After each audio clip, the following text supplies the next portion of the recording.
Welcome to It Is Always Now with Marty Long.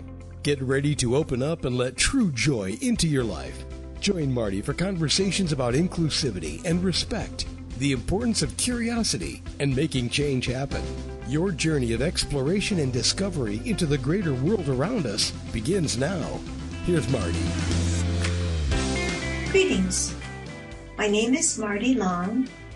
My goal is to encourage you to awaken your curiosity. Curiosity is what keeps us seeking and finding truth and lasting joy.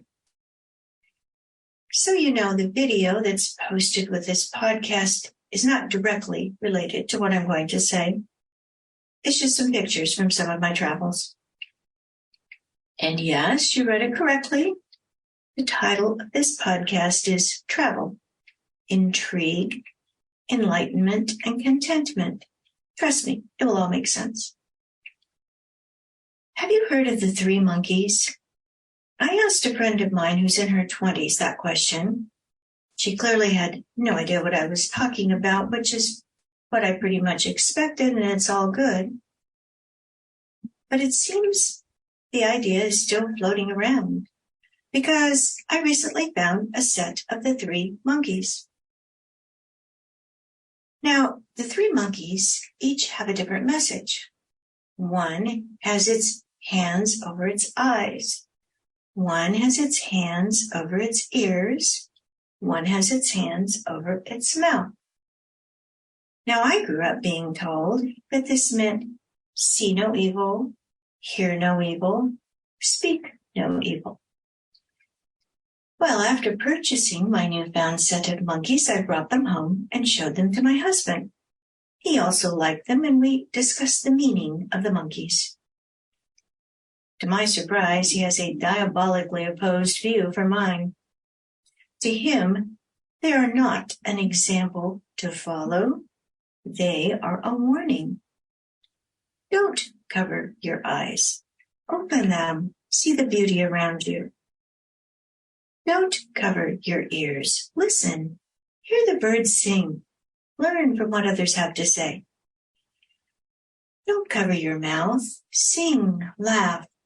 Tell people you love them. Okay, I embellished his version a bit, but you get the idea. I like that. I'm going with that from now on. This demonstrates how two people can look at the same things and see them in a totally different light. I believe this is what happens when we engage with people from other cultures. We can dismiss them out of hand, close our eyes, cover our ears, conclude they have nothing to teach us, isolate ourselves, or we can open our eyes, discover new ways to look at life, open our ears, listen.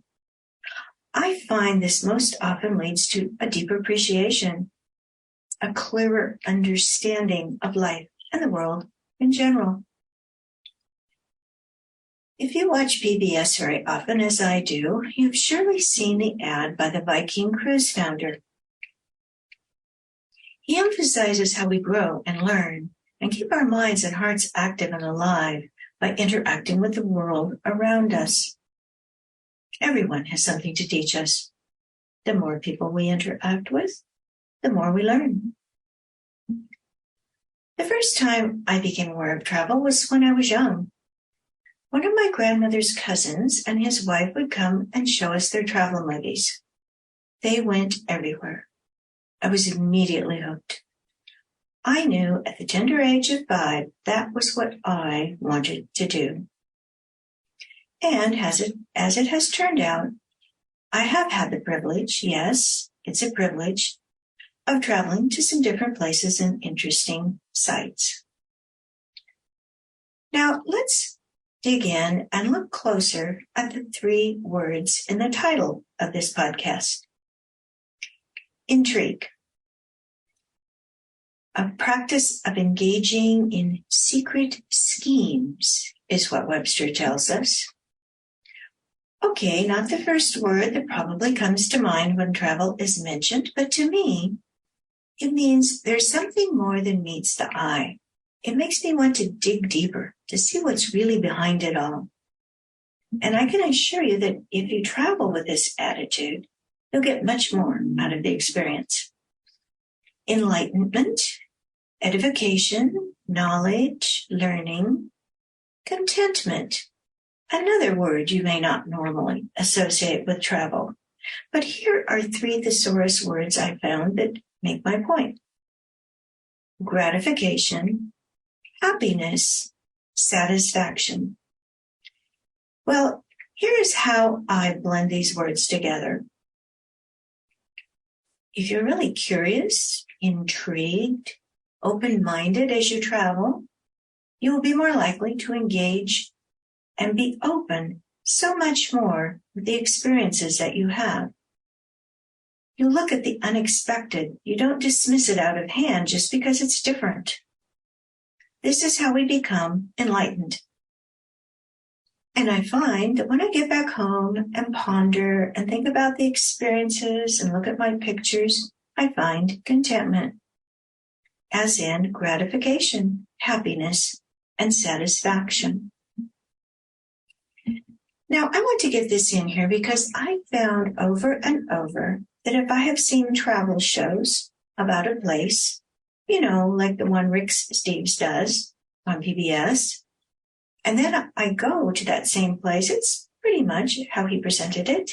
And he also talks about the culture, which is to say that if you do not have the opportunity to travel, you can still learn from what others have seen. You can still connect with other cultures through this avenue.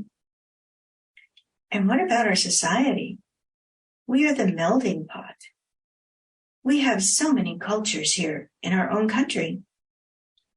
Look for opportunities to get to know some of these people. Listen to them. Let them share their worldview with you. You'll be amazed. So now I want to share a few of my experiences. I want to share some of the lessons my travels have taught me, observations I've made over the years that I'm quite certain I wouldn't have fully recognized without those experiences. Number 1, grocery stores. Didn't see that coming, did you? Now, grocery stores use tremendous amounts of electricity keeping food cool or frozen. I looked it up, and Costco alone has 849 warehouses in this country. If you've been to Costco, you know that they have 4 or 5 rows of huge freezers and cooling facilities that keep the food cool or frozen. Add to that all the freezers and coolers in all the grocery stores in our country and including in our homes. Now, Europe has discovered a way to package milk and eggs so they don't require refrigeration. They can sit on a regular shelf. Right there, huge savings in electricity. Why haven't we thought of that? And I will tell you that when we spent a month in Spain a while back, the first time I went to the grocery store, I spent quite a bit of time looking for eggs and milk in the grocery store until I happened to turn down an aisle and saw them sitting on a shelf. And yes, I was surprised. Number 2, food is about family. In our country, we tend to see food as utilitarian, especially during the week. But even holidays like Thanksgiving can become a challenge, a contest, seen as a duty. Now, not all families, of course, but it's still not quite the same as I have sensed in other countries. The most recent example was when my husband and I were on a cruise, and one of the excursions we took was to a village outside of Malaga, Spain. There were 30 of us on the bus, and there were 3 homes prepared to each take 10 of us and serve us a Spanish home-cooked meal. It was a delightful experience. There, the food was a way of sharing their culture. And as I watched the mother and son who were preparing and serving this meal, I could tell that's how they saw it. I have a picture of them. It's one of my favorite memories of the trip. And if you watch my little travel video, you'll see that picture. Now, it just so happens that we do something similar in our home. When we have family over, once we sit at the table in the dining room, we stay there. After the main meal, we visit. Eventually, some of the women get up and clear the table and bring out dessert. Later, we add after-dinner drinks. We never leave the table, which is why I have to make sure we have very comfortable chairs in the dining room. I think one reason this happens in our family is because my husband grew up in a home that had an old world Italian background. These things carry over to generations. He loves to tell stories of the grandparents in New York, how they cooked the sauce all day. They'd walk by and add something else, tasted it, and yet it always tasted the same. And when they had a big family gathering, they had a table spread out through the entire apartment. Number 3, community is about family. You see, there's a connection. Food is about family. Community is about family. Other countries do tend to put a lot more focus on family than we do here. Here's Webster's definition on community. People with common interests living in a particular area. A group linked by a common policy. Common character, likeness. Can you tell? Webster let me down here. He needs to add another definition to that list, one that says community is about family. But the very fact that he doesn't mention it even makes my point more clear when I say we just don't put the same emphasis on family that other countries do. Because of this, often in one community, you have many family members living within close distances. They acquire more homes and grow as the family grows. It's all part of a community. On the same cruise I mentioned earlier, we had an excursion in Tuscany, Italy. We traveled by bus to a town where the Bocelli family had lived for 300 years. Yes, I'm talking about Andrea Bocelli, the opera singer, and his family. Now, my husband and I had envisioned and assumed there would be a large estate. But no, the family owns many separate homes throughout the area that they acquired as the family grew. They never left the table, so to speak. While there, we had a lovely luncheon that included wine produced by the family and a concert performed by 2 of Andre's colleagues. Another experience we will always remember. And there are some pictures of this as well in my little video. Now, let's circle back to contentment.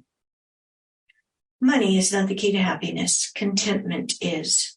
You can have a lot of money and only be focused on getting more. Even if you're wealthy, you can still envy others who have more even than you do. I call this a zero-sum game. If we use what we have to create a life that is passed on from generation to generation, that fosters contentment, that creates meaningful life, a life worth living, well, that's what I feel life should be about.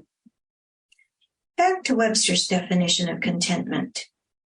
Gratification, happiness, satisfaction. So I find it is with life in general. We start out, we pick a path that seems perfect. It looks delightful, we're full of promise, and always disappointments creep in because we really don't have much control over what life throws at us. But we do have control on what we choose to focus on.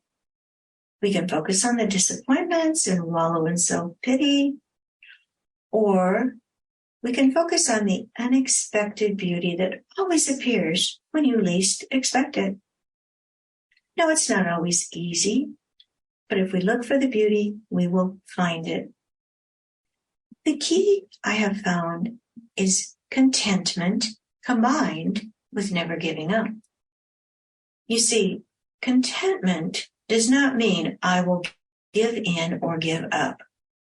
It means to me that I will enjoy and be thankful for what I have while ever continuing to search for more, to always be learning from the world around me. I have found that being in a contented and thankful mode makes me more open and able to recognize the beauty I'm looking for. It allows me to absorb the beauty of the differences around me. For me, this is what brings inner peace. It is about balance and peace of mind. We'll leave it there for now. But don't forget, it's always time to stop and be thankful. Now is always the time to ponder our blessings. It is always now.